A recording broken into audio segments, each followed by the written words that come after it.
நம்ம சமுதாயத்தை மீண்டும் ஒரு எழுச்சி பாதைக்கு கொண்டு போயிட்டு இருக்காங்க பேச்சல் அவர்கள். வலைதளமான இன்ஸ்டாகிராம்ல நாடார் ஃப்ரெண்ட்ஸ் சொல்லி ஒரு பேஜ் கொண்டு போயிட்டு இருக்காங்க. அந்த பேஜ்ல நாடார் மட்டும்தான் பயணிக்கிறாங்க. அதனால நம்ம பயந்து அவ்வளவு வரும்.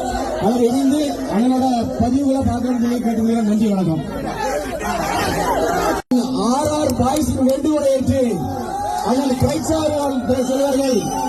அதன் மாநிலம் ராக்கெட்ராஜா அவர்கள் பாடலை மீண்டும் ஒருவரை பாடுவதை தயவு செய்து பாடுவதை கேட்டுக்கொள்கிறோம்.